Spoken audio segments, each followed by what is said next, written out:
I like this nonsense recorded for posterity.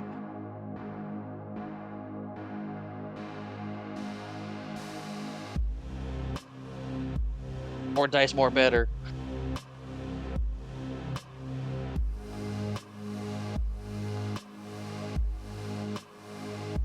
No, I was thinking we take these guys out like puppies. Forrest comes out with a shotgun and...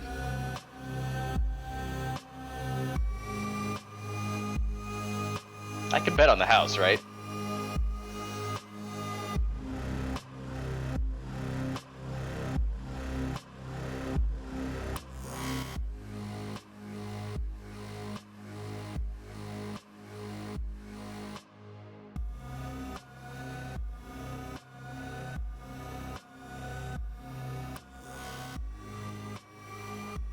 Hey everyone, welcome back to Big Campaign Stories.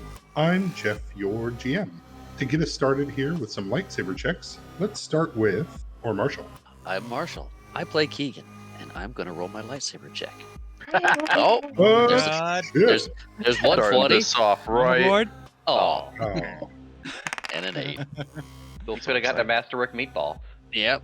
How about we send it over to Sean? Hey, I'm Sean. I'm playing fours. oh my god, what are you guys doing? Another 20. Following up with an 8. Twice as Aw. good. Still failed. All right, John, go for it. All right, this is John playing as Lucius. You got a 12, an unexciting 12. Jesse. This is Jesse playing as Oswald, and I got an 8. All Didn't right. get a reaction because it didn't go into roll 20. I know. Just hear a really mild boom. As we left off last session, Lucius was setting up a dinner with Orion Storm, as well as his siblings. So we cut to a few hours before the dinner, as our players are prepping for the discussion. I will be nervously pacing in my office, thinking about whether or not I should be dressing more fancy. I know I'm not going to dress more fancy.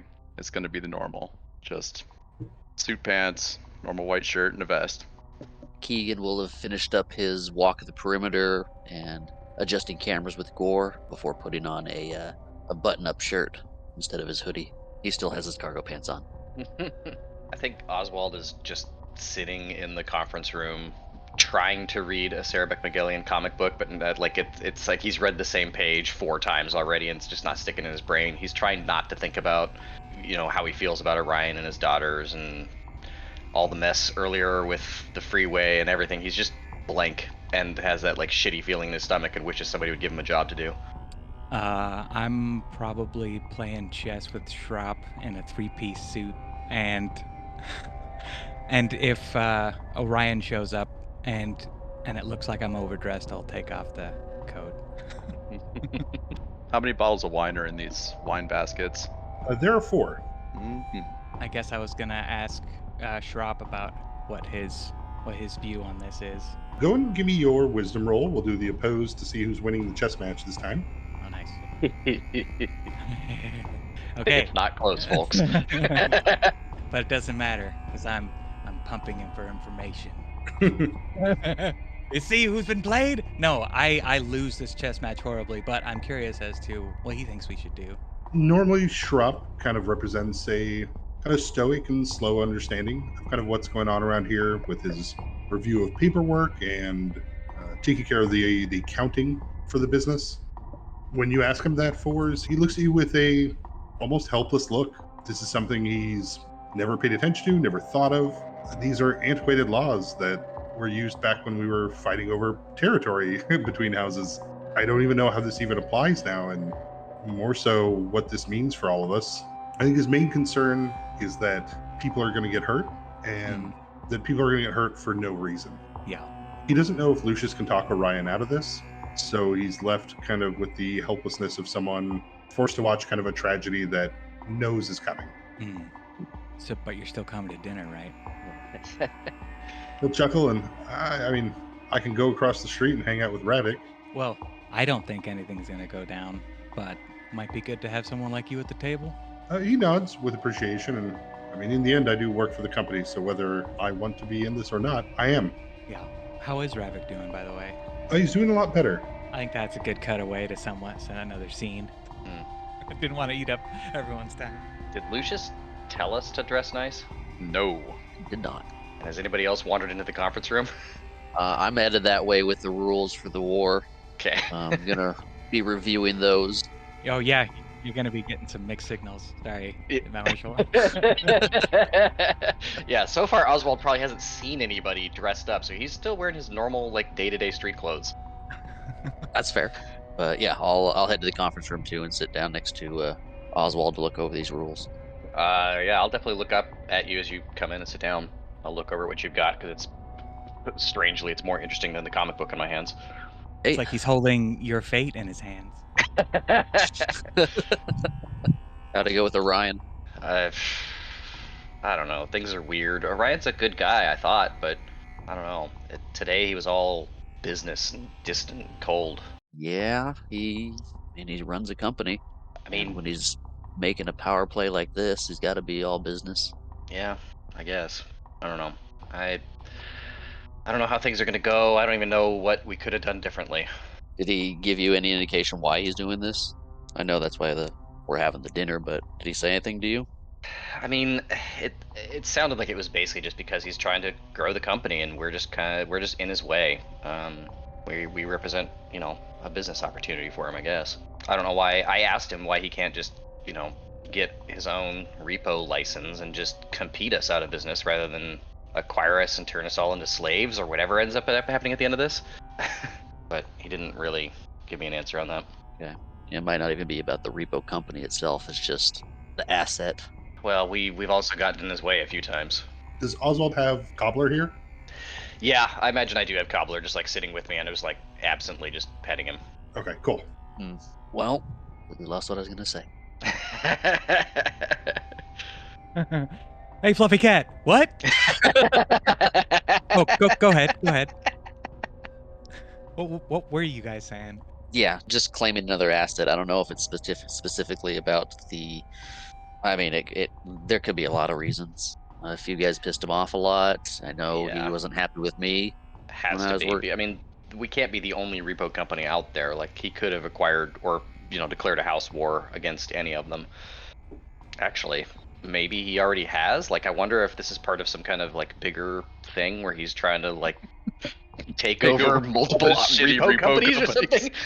something. He wants a repo monopoly or something. I don't know. Or just the land in this area. Set up a base out here as well. Yeah. He could be interested in whatever mysterious, valuable thing is attached to this company that Matilda's interested in. We'll see what happens. How's the comic? And Oswald looked at his comic as though he just realizes he's still holding it. It's good. I've read this one before though. In the background, you'll hear a faint knock at the door as Gore will drop his phone and take off running. Did he make other plans? Did we order something? And that's the last we see of Gore. Last session, he was waiting for a package. I he do was. remember that. Yeah, I think I made some comment about, like, since we know that Gore is sometimes trades in illegal goods, that it maybe was not a good idea to risk potential law enforcement observation of this. I think it was shoes he was waiting on. I think that's what he said. see, that was the one detail that we missed in our recap. Yes. He needed to get his swooshes.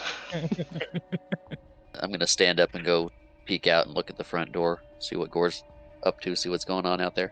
Yeah, Gore's large frame excitedly jumps up and down as he signs for a shoebox.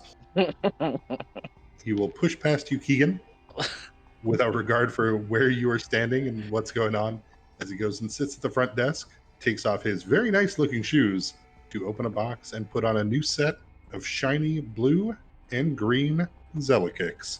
What are we looking at here? Are they like those Kanye monstrosities, or are they like a traditional shoe? What even is a traditional shoe? Not that Kanye shoe. Okay. Once he puts on the kicks, you'll hear the rip of fresh Velcro as he straps them in. And then we'll head back to the conference room to grab his phone before he wanders off into the office. I'll go back and sit down at the table again. So if Gore has intentions on meeting me, I'm got intentions on going to find Barry. So he might catch me on my way out, or as I'm about to get up. If Gore sees you, he'll look up from his phone long enough to let you know, 2 hours till dinner, boss. And he's wearing those shoes. Yes. I'll do like an obvious double take. And then smile and how terribly appropriate. And I'll go find Barry.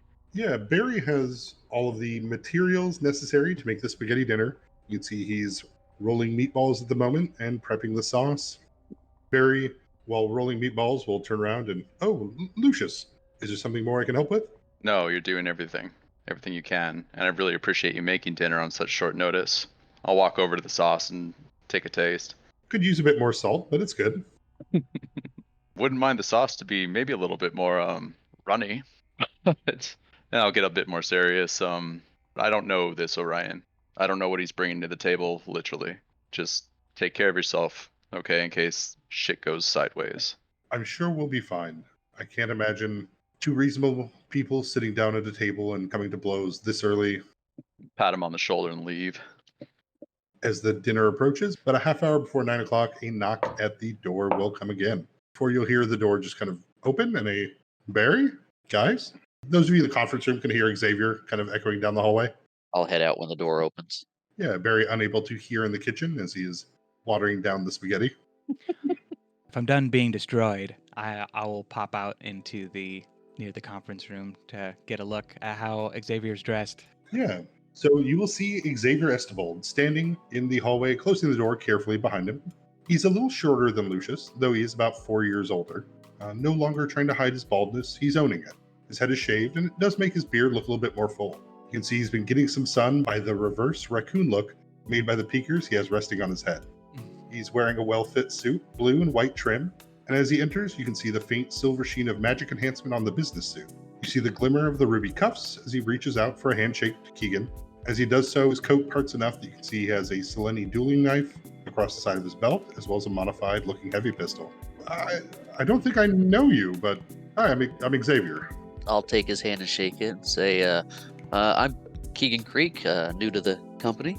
Hell of a time to join. Yeah, it's like day 5. And where's Lucky? Guessing you mean Lucius. He was around here somewhere. And I'll just, hey boss! Probably a good time for me to enter. I'm going to sliver to Keegan real quick. I'm going to say he's packing if you didn't catch it. I saw. Yeah, as I enter, I do not have any weapons on me. Usually I do have a pistol shouldered on me. Xavier will approach and Going for the handshake. yeah, Fake out with the hug. he'll lean into it and you're looking good. I'll ask about the arm later, but I'm impressed. The old place is looking pretty good. Even great. We are doing our best. And you, finally owning it. Maybe one day I'll get there. Yeah, he'll reach up and in a playful brotherly gesture kind of go to kind of ruffle your hair a bit, but we'll stop seeing as everyone's well dressed and kind of put it down. It's like, well, let's just try to get through this dinner with no one getting shot, shall we? I'll smile and kind of ruffle my thinning hair. I think we're going to be all right. I'm just glad you're here. Happy to show up, Lucky. Where do you want me to hang out? Might as well just hang out in our lounge area. Let's bring the party there. Do you have anything to drink? I didn't think about that far ahead, but I do have stuff on hand. I got some whiskey in the back of the limo, so I'll be right back. Oh, the limo. Oh, you know we got that champagne, right? Oh, the wine basket? Yeah. Oh no, that's gonna make it out. Don't worry about that. But that's not for for pre-party. I think the Del Rose champagne's a great idea. But Xavier will run outside before coming back in holding 2 bottles in one hand and another bottle in the other of Corleone whiskey. Ooh. It's got a kick, but it's not very strong. A lot of people are talking about it recently, so picked up a few.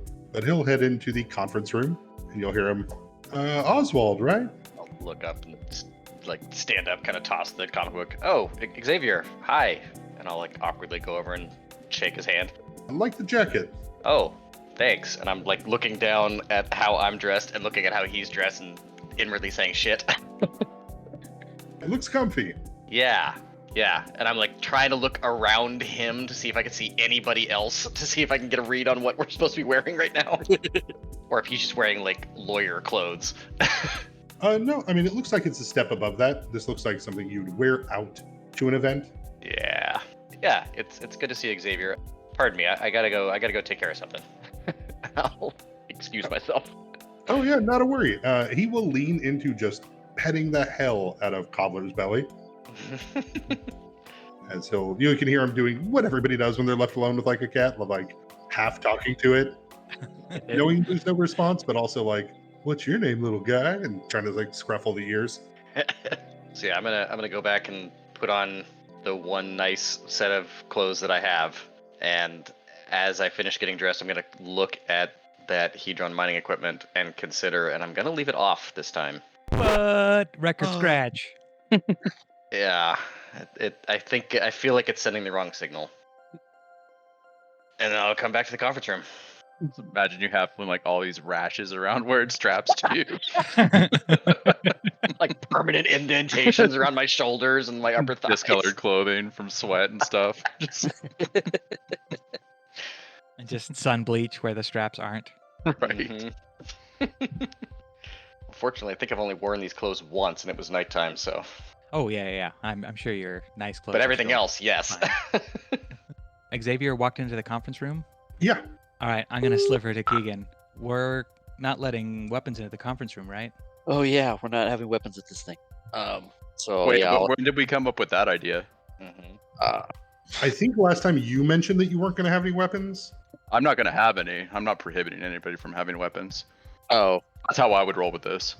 Okay. I think you also asked me to to ask Orion to come unarmed, and I think I relayed to you that he said no to that one, that he was planning on showing up armed. Okay. okay. I'll have my sword and pistol still. I'm not gonna have anything.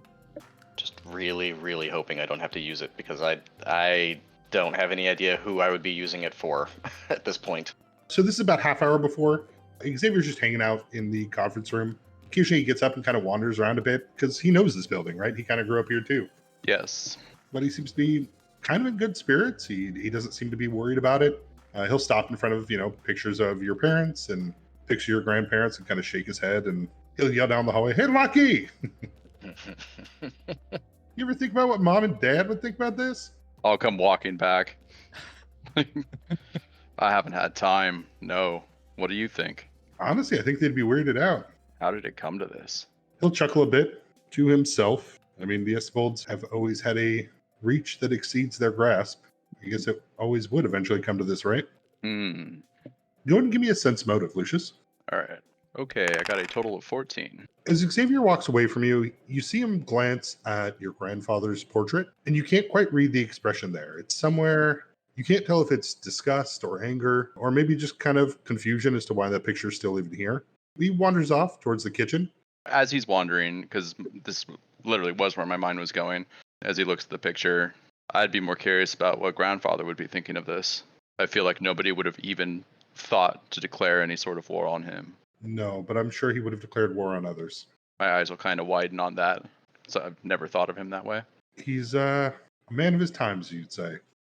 A violent being for a violent world. But once he sees Barry down in the kitchen, he'll be like, "Barry!" And Xavier will wander off. "It smells great. Why is it so runny?"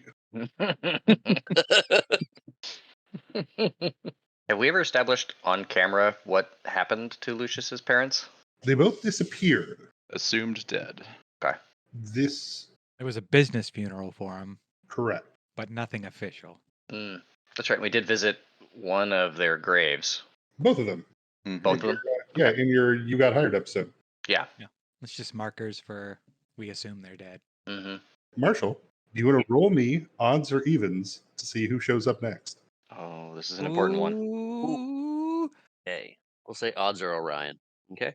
About 10 minutes before 9 o'clock, a single knock. I'll head to the door. She even knocks like an asshole. Egan goes to the door. You'll pass by the conference room where Xavier is trying to get Fours and Oswald to take a shot with him as he's telling them fun stories about the Selene district and the nightlife and the shipping area, and basically just kind of having fun with it. I'll take the shot, but I'm only half listening. I'll take a shot, but when he's not looking, I'm going to spitting cobra that into the fake plant on the side of the room. Corleone whiskey is kind of like Fireball, like it tastes a lot sugarier and candier. Stir up alcohol. Yeah. That's probably the kind of shit Oswald likes. But Keegan, you open the door to see Matilda Estimable, almost a head taller than her brothers. She's wearing a Soulinet bladed scarf, blue and gray pattern with yellow at the ends. As you do open the door, there's a faint smell of like ozone, or you get that feeling like when you put a battery on your tongue. Yeah. Her dark hair is cut short, and with a little bit of product stays tight to her head. Think of something like a Gilded Age flapper. Okay. Her sculpted blazer and business slacks are loose in their professional look, all of it in a dark green with faint black striping around the hems. Her shoes are the only thing that doesn't match. Dark brown with a silver accent, they look like really comfortable high-end sneakers. And in fact, because you've seen a pair of these today, you know she is wearing top-tier Zell kicks. Zell kicks. Nice. Matilda makes eye contact with you, looking at you kind of through you, kind of wondering like, who the fuck are you? And she will look you up and down. Are you wearing the Punch Junction armor? No. No, I am not. I've got the button-up shirt on right now, but in the eelskin coat. That would have been the ultimate punchline of everyone at the last minute changing into formal wear, and then Keegan greeting everyone at the door in Punch Junction armor. As Matilda looks at you, Keegan, did Barry pass or something? No, he's in the kitchen. I'm Keegan. Oh, is the other Corleone here yet? No. Your brother's in the conference room. She looks at you as though, are you gonna move? I will step aside and bow to let her in. She walks by you, putting her HCOM into the pocket of her blazer, and she'll head towards the conference room. There's a brief look on Gore's face as he sees her shoes, but Matilda's look is enough to make him go right back to his phone. Before she stops in the doorway, she sees Xavier having fun with Forrest and Oswald. You see her scowl shift to a more neutral tone as she enters in, looking around for Lucius. Xavier will, Maddie, what's up? And I will smile. Matilda walks over towards you, Lucius. I'll do a slow walk up to meet her. I've been working on some things, and this doesn't help. But she is going to step forward, and she's going to give you a very light hug. I will be very shocked. I was just about to make a comment how Gore was showing her up, and I suck that comment back down. Before you can put your arms around her for the hug, she will immediately detach. When she backs away, she's going to bump into me, and my arms are going to drop to my sides as I back away. As I was swooping in for the third, not knowing that the hug was going to end so abruptly. So I get bumped, and I back up. Forrest, give me a DC 10 charisma check. I'm running back to my computer right now to see this, and I can't run. Use the black bands, John. Oh boy, charisma, my favorite. You got this. Hey, 15. Alrighty. As you bump into her, she backs away from Lucius. She turns around to see your arms drop to your sides, and a look crosses her face of, first of all, immediately absolute annoyance. But then you can see that brief breathe in, and she will lean in and give you just a very small, mostly shoulder but partial hug. Like hinging at the hips, sort of.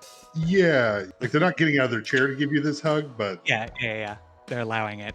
as she lets go of the hug with you, hand still on your shoulder, she'll turn towards Lucius in front of everyone at the conference table. How did you fuck up this much, Lucius?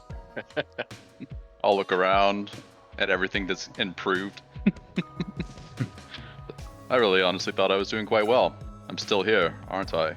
Despite attempts. I think that, despite attempts, is probably enough to snap Oswald out of it, and he's paying a little more attention now.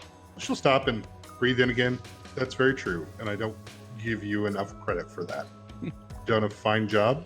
And she looks like she's about to say more before she just walks away.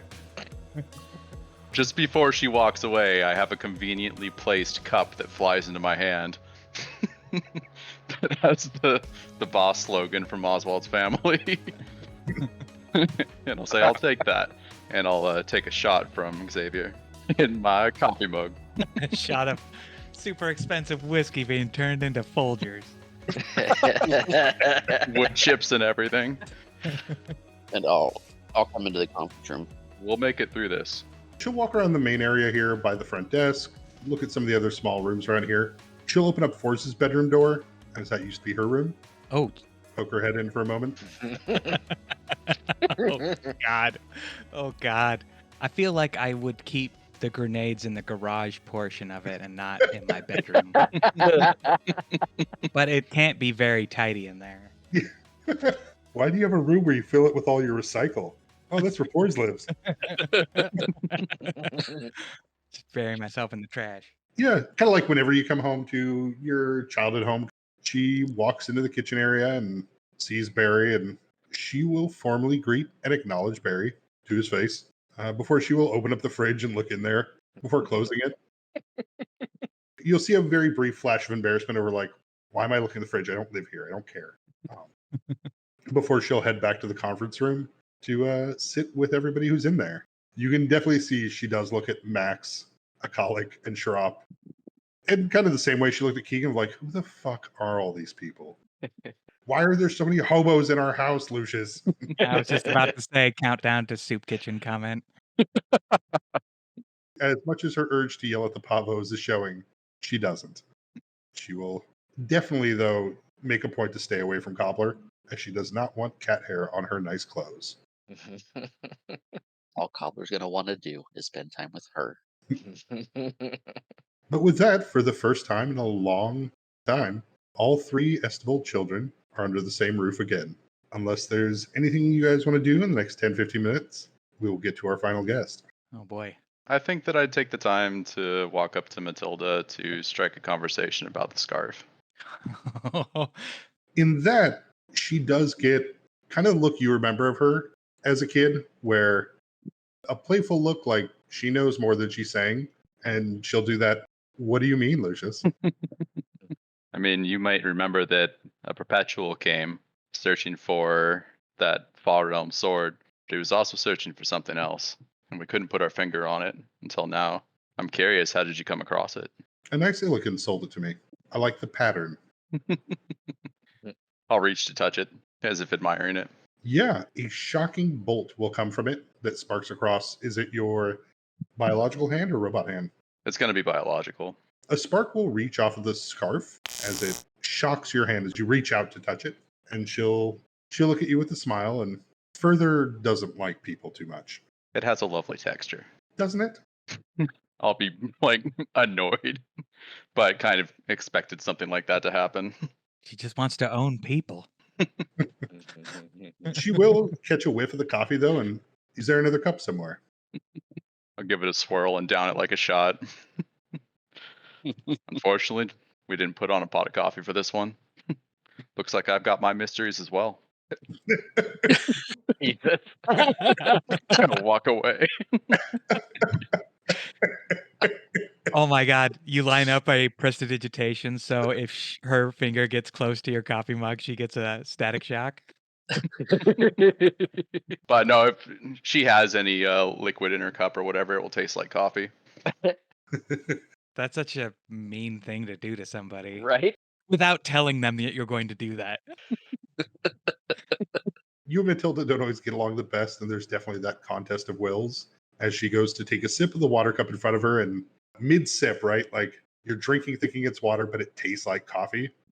She definitely stops, and there's that moment where you expect her to spit it back into the cup, but it is pure spite and ire that just makes her just chug it. Oh no, I'm walking away as if I'm walking away from an explosion. So when she looks back down from having chugged the coffee water, you're gone, and she just crumples it in a cup that does not crumple. Yeah, right. It's not supposed to. So in the main conference room with Shrop, Max, Akalik, Xavier, Matilda, Fours, Oswald. Keegan, are you here too? Yeah, I'm here now. All right, and Lucius? I'm here. As you guys are all chatting a bit, it is 9 o'clock on the dot when you hear 3 knocks. We'll go to the door with Keegan. Yeah, I was going to go to the door. Before you open the door, you can hear faintly on the other side of it, remember girls, it's formal, not official. And you'll hear girl's voice, yes, Dad. Holy crap, they brought them. As you open the door, you see Orion Storm and 2 young girls next to him. A well-built Corlean male, his well-fit suit shifts from an urban camo as a pattern like leaves in the wind cuts across his outfit and tie. The camo is replaced by a steel color with golden cuffs on the arms and legs as the leaves move across the body. On his side, a Corlean Gladius is oiled, as well as a masterwork machine pistol. The 2 girls are wearing dark red in dark blue jumpers with white sneakers. Their smile is honest and fun as they say, "Thanks for inviting us to dinner. We brought Cattywampus along," as they hold up a golden cat missing an eye that looks fairly scruffy. I'll smile and extend my arms to receive the cat. The cat simply, like most cats that are being held, that aren't accustomed to being held, just is a liquid in your arms. Orion will, "Greetings, Keegan." Ryan, thank you for coming and bringing the family. "Absolutely. I would have brought some wine, but I feel it would have come over in bad taste." Definitely. Come on in. "All right, girls." And Orion will walk in as he'll kind of look around a bit and, "Where would you like me to put my weapons?" I'll look over at Keegan. We can put him over at the reception desk. He'll take off the machine pistol and gladius and set them down before walking towards the main conference room where you can hear people are discussing and talking. As he enters in, the room will go quiet from most of the people here as he'll, "Good evening, everyone. I'm Orion Storm. These are my daughters, Sandra and Dolores." And they'll both, "Hi, Oswald."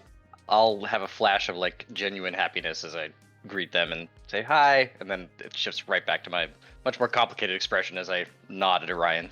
Cobbler, stalking his way towards Matilda with determination, will stop at seeing another golden cat and will sprint across the table before jumping down. Fours, the cat in your arm, will try to squirm its way as hard as it can to get out of it, I don't resist. I don't hang on to it. as it will drop and land on its feet. And then both cats will start chasing each other playfully as they take off into the office. I'll smile at that. I'll walk up to him. Is Matilda visibly armed? I forget, sorry. No, she's not. Right. Xavier's the only one that visibly is armed. So yeah, I'll walk up to him and kind of look him up and down. Orion Storm. "Mr. Estibold." And I will go to shake his hand, looking at him sternly. I see you didn't come armed. "I do have weapons, but I place them at your front desk." Sounds safe. I was expecting to make a joke about bringing your own silverware as well. I'll look over to Xavier and ask if he'd do the same respect.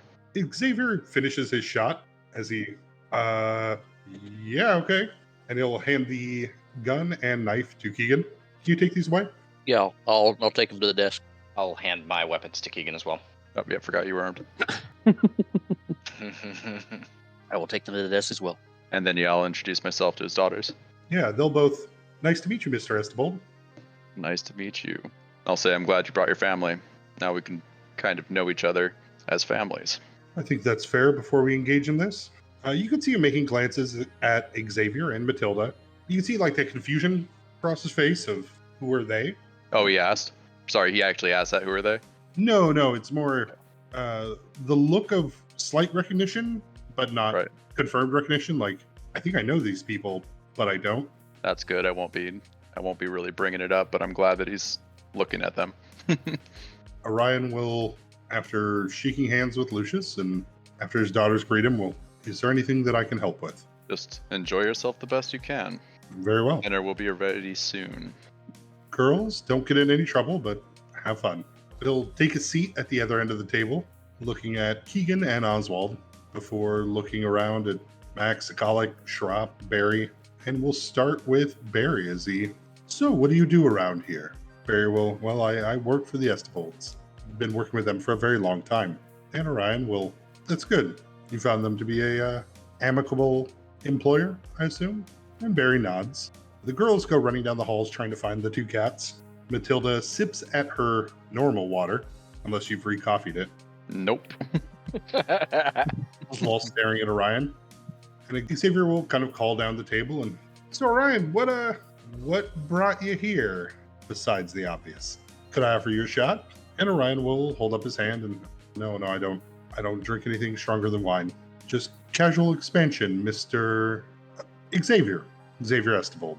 And he'll get up and walk across to shake his hand. I do scowl a bit at what he just said there. Casual. And I'm sorry. Orion will then look over at Fours, and, "I'm not sure that we've met." No, we haven't. I've been watching this whole exchange intently. Yeah, when he says that, I'll stand up to shake his hand. He approaches and puts out his hand.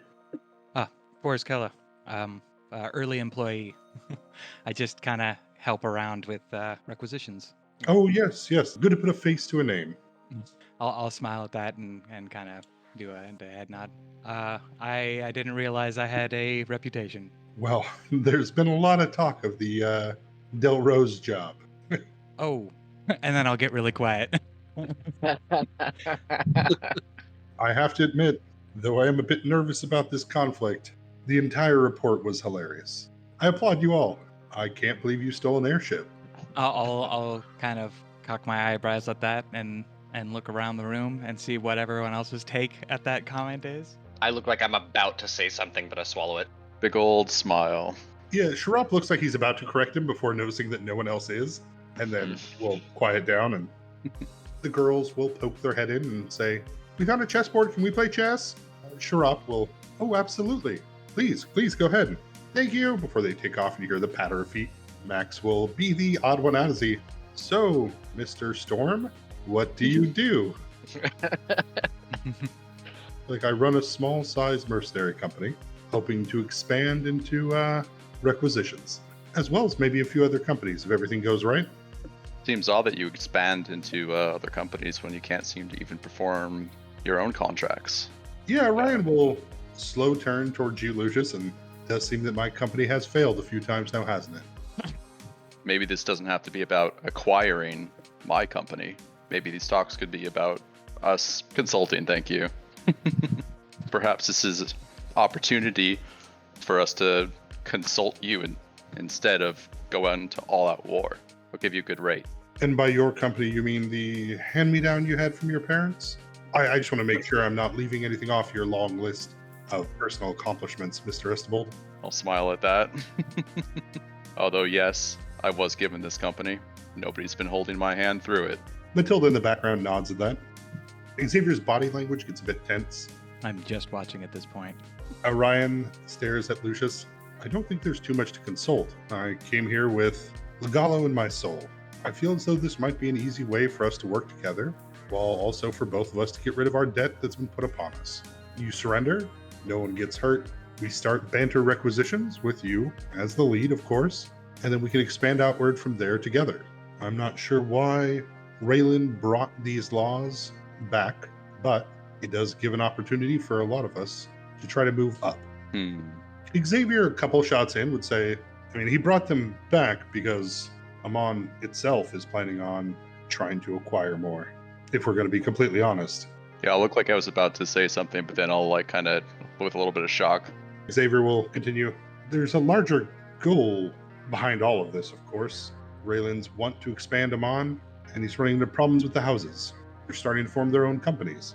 Amon Advances has very carefully made sure that every different portion of the company is its own house, so that they can challenge appropriately while assisting, as the rules prevent multiple houses from ganging up. I guess, and he'll kind of look around and pour himself another shot, we may be engaging in this, but we're fighting for scraps underneath a corporate behemoth that will consume everything here. But hey, that's just me, right? I'll look over at Lucius. Yeah, I'll slowly turn my head back to Orion. Yeah, I didn't pull this up from my bootstraps, but this is a legacy. It's not your legacy. This is my company. It will not be yours. You've tried several times to use your mercenary license in ways to disrupt us and what we do legally and requisitions. It won't be that easy. You've come into this block and seen these people that will probably be my primeros. Like, they are my family as well.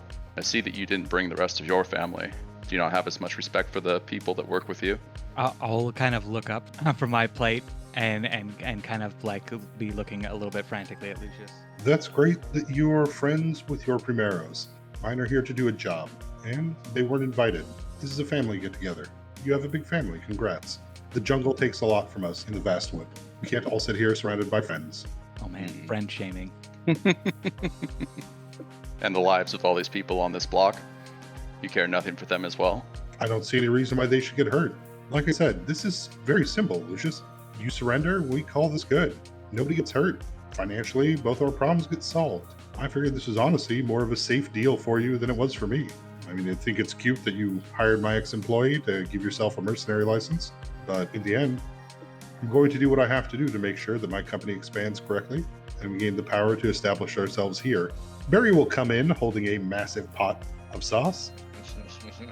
as he'll set it down on the table and then head out to go grab the noodles. Dolores and Sandra, seeing Barry come in with food, will enter into the room and take a seat next to their father as they look excited for grub. Sharop will start a small kind of like background side conversation with them, asking them about who won at the chess match and what kind of plays did they do, to keep them kind of focused on something besides what is happening at the moment. Does this guy seem like he's really this cold? Can I roll a sense motive? You absolutely can. I am irritated with him right now in a fashion where I almost wanted to say things about his family, but I'm choking that back. I'll look sadly at his daughters. And you can see both his daughters are humans. He's Corleone. I only got a 12 on that sense motive. You can't tell whether this is an act, whether this is his behavior in an adversarial setting.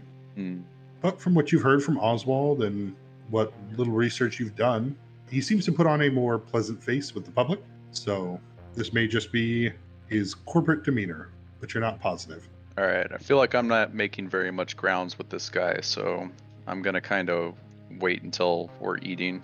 Give it some more time while I mull over what he's saying. So you can start benefiting from those spaghetti bonuses. Mhm.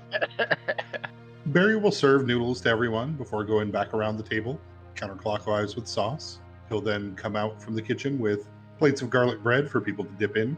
Gore, you will watch. It's not disgusting or anything, but it's just kind of like Gore does the stick the fork in the middle of the plate and just starts turning it and turning it and turning it until he can basically, I mean, mechanically, engineering wise, you cannot fit more noodles on this twirl before he shoves the entire thing into his mouth. You spin it all around and then you cork it with a meatball so that all the big wad of noodles doesn't unwrap. Right. It all just flips right off if you don't do that. Unfortunately, Gore did not cap it with a meatball, so part of it does slip off, splattering on his shirt and on his phone. Max and a colleague watching this will approach their spaghetti with a little bit more caution. You see Sharop cutting a piece off before eating it and going about it slowly. Sandra and Dolores go to town. These are kids eating spaghetti. It's just gonna be messy. You watch as Orion will take his knife and fork and cut the noodles and the spaghetti and the meatballs on his plate in a 4x4 section as he goes horizontally across and then vertically before needing basically just his fork to pull just a small bit from each section to eat. Matilda does not touch her plate. And Xavier, with a couple drinks in him, has no problem enjoying spaghetti for what it is, which is tasty sauce and, well, a little messy. I'll be kind of eating in the same fashion, but I'll be kind of looking over, watching how Orion is eating his food. His spaghetti sauce or whatever like splatters onto me. As I watch him, it will slowly disperse into nothing. And I'll be cleaning myself as I eat, magically. Is the tension being cut a little bit from this? Or can I not tell? The tension is not being cut. I will be using the garlic bread as a vehicle for my spaghetti. I'll probably be imitating Orion. Trying to be clean. I'm trying to be on it and a good example here. I'm doing small fork swirls and trying desperately to use a napkin after every bite. Dolores sees Keegan using the bread as a vessel for spaghetti, and you will see she will take 2 slices and start to make a spaghetti sandwich. Before Sandra kind of gives her the look of like, don't do that. She's like, it's better this way. Orion seems single-handedly fixed on Lucius. Huh. I didn't find any notes of that. You're a magic user? Explains quite a bit. I am magic. What, you didn't know? You seem to me the type of person that would know who I am before just starting a war. No, I did a fair amount of research. What do you got on me? and then I'll like put my hand over my mouth as I go back to eating, and I'll be like, yeah, never mind. With his cold demeanor, he turns and reiterates what he said before. I have a face to a name. Mm-hmm. I'll just sort of soberly nod and look back to my food. I'll make eye contact with Ryan just for a moment and just kind of have a sad look on my face and then go back to eating my spaghetti. I don't even ask. I know what he's got on me, so. What will you surprise us with, Orion? I've never been one much for surprises. I prefer a more direct approach. I do have some contracts waiting to go through to hire on some additional members to make sure this goes as cleanly as possible. And you're right. I have nothing, well, I think nothing of the people in your neighborhood, but at the same time, that means I want nothing bad to happen to them. They're not who I'm engaged in a conflict with. You are. You can hide behind them as much as you want, and if necessary, we will restrain them. But my intent is to get through this, hopefully, with very few casualties. I'll take another bite of spaghetti and then kind of gulp down, say, so you say you're direct. Is this your first attempt at acquiring this company? Or was there a direct attempt when somebody tried to put a bullet in my head? He gets a puzzled look for a moment, and I'm sorry, I don't know what you mean. When Lucius says that, I'm staring intently at Matilda because I have my own suspicions. Matilda notices that she's being stared at and stares back. Alright, we're gonna try for the sense motive on that one. See if I get any hunches. I think I'd like to sense motive on Xavier. Round of sense motives for what people want. So yeah, me versus Orion. I got a 21 to see if I can't get a glimpse of if he knew anything about that assassination attempt. Me versus Orion, too. I got a 28 against Xavier. I got an 11 against Matilda. Just turn into a game of sleuth. I got a 4. I narrow my eyes and glare. Yeah, I feel with that 4, that's definitely like a colleague's pointing at himself. Like, yeah, as Oswald stares at Matilda, Matilda stares back. Lucius, you get the hunch that he's honestly confused by this. There's something about the way you say it and the way you kind of put it out there makes him feel a little confused. And Forge, with a 28 on your sense motive, Xavier doesn't seem to react to that so much as he seems to be politely amused with himself as he kind of eats and spills spaghetti and pours himself another shot. There's something here that you get a hunch that he knows more about something that's happening, but it's not this. Do I remember if Lucius mentioned if he told Xavier about the attempt on his life? He was kind of keeping that to himself, wasn't he? Correct. Yeah. So I get no notes of even surprise or concern from Xavier. Correct. Then I am going to attempt to rebound that. Not in the fucking lovable scoundrel way, but I'll say, yeah, you aren't the only person that's been trying to take my life, and I'm still here. I'm not trying to kill you, Lucius. I'm sorry someone tried to murder you. I've also had a threat on my life in the last couple weeks as well. How do you expect a house war to end? And that'll cross my mind as well, because I've never expected to kill this guy. Like, even if I were to win this house war, I wouldn't think it would have to end that way. But I'm coming on like full assumption that this guy's planning to just murder me. I think his idea is that we wouldn't fight at all and you just concede. Starting to kind of look that way, huh? Well, I mean, that's been his offer. He's just been sticking to it, and he doesn't seem like he's budging. I will blurt out, "Ooh, tried to kill you, Orion." I'm not positive. The bullet didn't penetrate the glass at my office. Thinking back to the layout of his office, because I've actually seen it. So his office was second floor, but it's got pretty good like open view of the city, right? Correct. So if there was a bullet coming towards his office, it would have had to have come from a fair distance away, yeah? Yep. Okay. You want to just tell us what your theory is? Because I think I can tell you what your theory is. Yeah. Yeah. I'll say, I think whoever was trying to kill you, Orion, is the same person who's trying to kill Lucius. They're both sniper shots from a long way off in the middle of the city, open day, which means it'd have to be somebody that knows about some kind of relationship between you and he. I assume you've been planning this, and I'll kind of gesture the whole table, for a while. Is there people who know about this that maybe might want you dead? I'm going to be trying not to stare, but I'm going to be low-key looking in Xavier's direction as this conversation continues. Yeah, Xavier seems to slow his eating to watch this. It seems really suspiciously timed that there'd be 2 assassination attempts on each of the 2 members of a threatened house war. Like, somebody is trying to engineer this situation towards a certain outcome. Yeah, Ryan would pause to consider that. Both the daughters stop eating to kind of look at him as well. They seem to be surprised. They hadn't heard anything about the sniper shot. As Ryan will consider that as an interesting idea. I'm gonna look at Lucius and see if I get any kind of indication that I should continue or not. You'll see me staring down Orion. Alright, name of the company is bold in it. Maybe we could work together to figure out who's behind all of this? Go and give me a diplomacy to earn a point in that direction. Okay. I got an Oh. 11 on my diplomacy. Why did we lose our sexy robot that was good at aiding? We would all been well better dressed. The food would have been good. I don't know. I'm dressed about as nice as I can be right now. Yeah. I'll look to continue looking at Orion and say, I would consider going that route if you'll check your ambition. Maybe this is hard for you to grasp, Lucius, but I'm happy to work with you to find out who's trying to kill us. But I am still going to take this company. What's Xavier think of that? Yeah, Xavier right now is trying to make eye contact with Barry and pointing at his empty plate. Oh, Jesus, what an asshole. So good.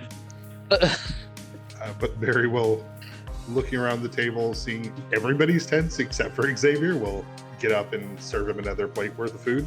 I think I'm ready to take this to the end then.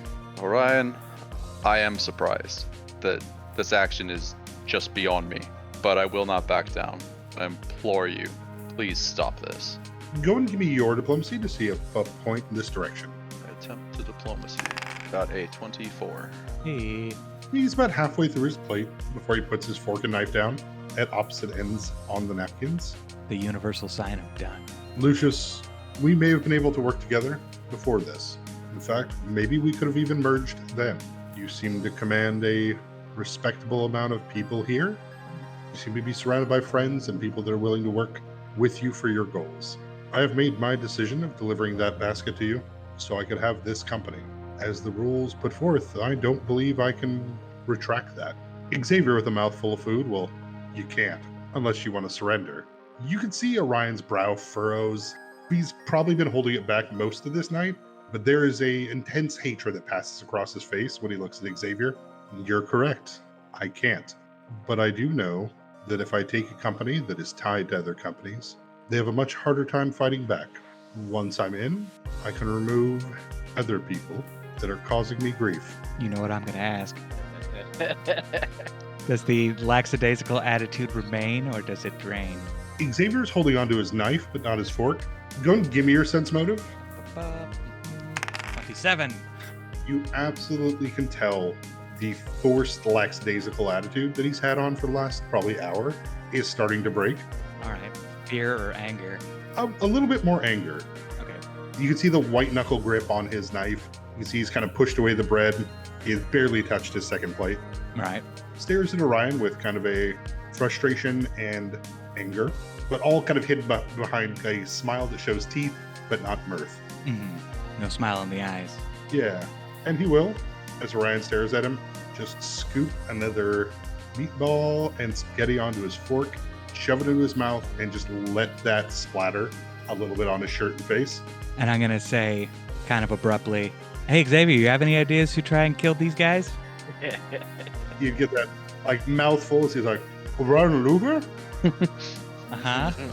And so he'll take a sip of water, he puts his hand to his chest and tries to wipe away his face a bit.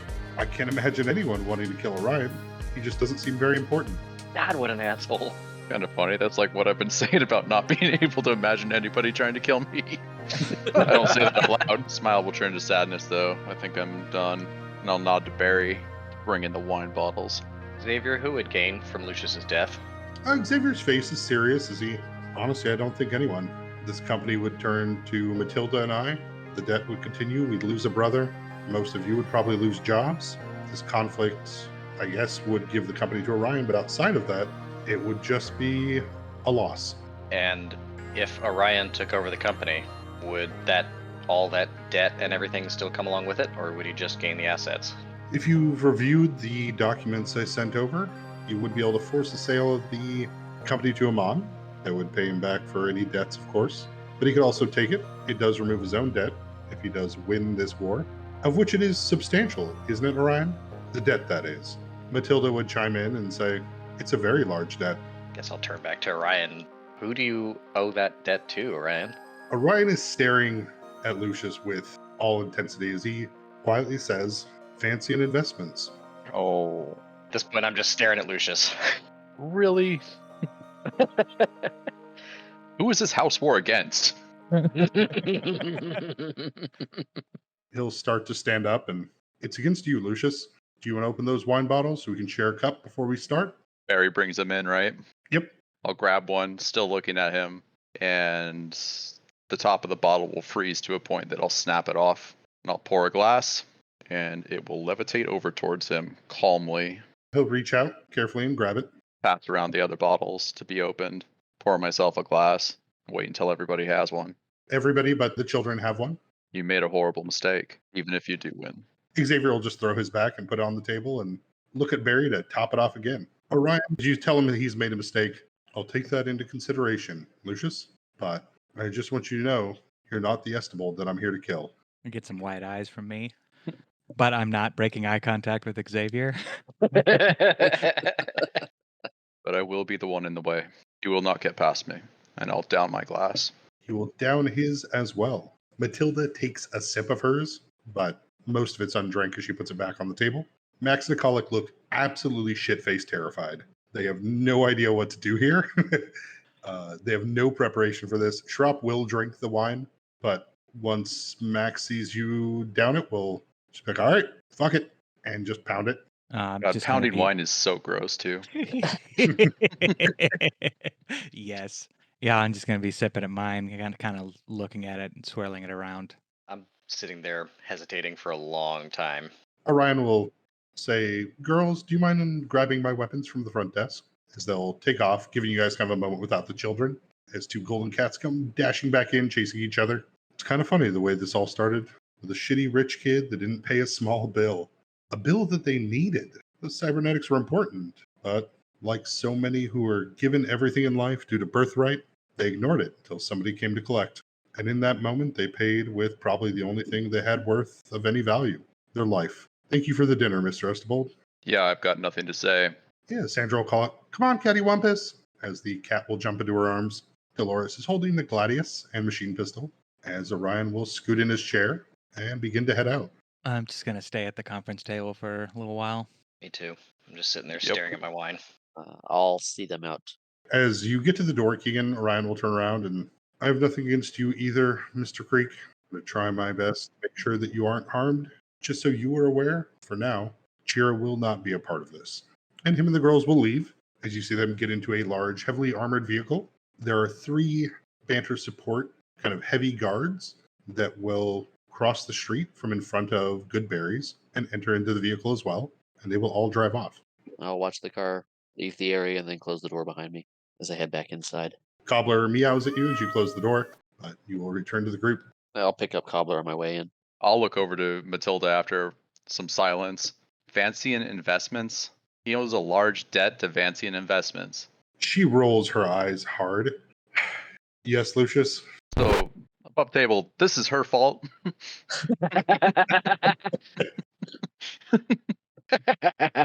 So all that debt from Tobercrow was that Amon was after, that was after Vancian Investment stuff? Am I confused? If you say that to Matilda, Let's roll with it, yeah. Toger Crow was an investor. He was trying to get in with some new company that was supposed to compete with Embaro Pharmaceutical. They were hoping to get bought out by them. And yeah, Banter's support, as well as a few other companies and people, invested a lot of money in them before Toger fucked it up. He lost control of the product and made a lot of people lose a lot of money. You guys will notice that Schropp has his head lowered in kind of embarrassment at this. So he made a bunch of shitty drugs were made that never got anywhere, were never bought by anyone, and eventually the debt defaulted. It's not my fault that guy tried too hard. He exceeded his station and screwed himself. Hardly my problem. So it's only good business to strike back at what he perceives as the weakest Estable. Maybe it's the alcohol, but Xavier will chuckle at that. Matilda maintains a serious demeanor of, well, yeah, maybe that's what his plan was, but he doesn't know that you're you. If it helps, I'm shutting off all of his employees' bank accounts until this is resolved. And you can't just break him by calling in the debt itself. She will laugh a little bit at that and say, well, I guess I could hire you to get it back. Wah, wah, wah. She'll start to stand up to get ready to leave. I'd like another company, Lucius. Get us one? I don't see what other choice I have right now. Xavier will also stand up, and he looks for a moment like he's going to take the bottles with him, but he's like, no, you guys keep them. So you did great. It's a good dinner, Lucky. Had a blast. I'm gonna be a little bit just completely let down. Just no words. Yeah, I think I'll be mirroring that. Yeah, Matilda will go to leave. I'll continue doing what I've been doing and walk her out and get Xavier's weapons. Yeah, he'll. Thanks, Keegan. You're a good addition around here. It was nice meeting you. And he'll whisper to you, Keegan, as he leaves, like, don't let Lucky get too upset about this. He gets in his head about a lot of stuff. You guys will do great. Before, Xavier will step into a limousine that's parked outside and will begin to head off, while Matilda will begin walking down the street away from the building, going in the opposite direction. I'll watch them for a moment before heading back in. As silence kind of grips the table, Max looks around before, that didn't go too bad, right? I'll breathe out a sigh, pour myself some more wine. They put us in a bad spot. They really let me down. And I'll look at everybody and say, I will not do the same to you. We'll get through this. Oswald isn't making eye contact. He's still just sitting there kind of morosely looking at the untouched glass of wine, lost in thought. And with that, we'll end this session. You're right. Should have poisoned the food.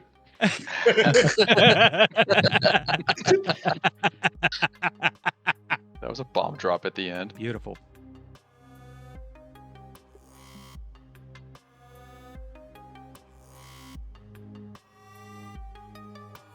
Hey everybody, thanks for listening. Rate, review, subscribe, all that jazz. We do have some thanks to say to Nihilor, who lets us use his music. The intro and outro were The Dweller on the Threshold, but you also heard Cathedral, Closest Strangers, The Art of Being Lonely, and The World You Desire Can Be Won. Alright, bye!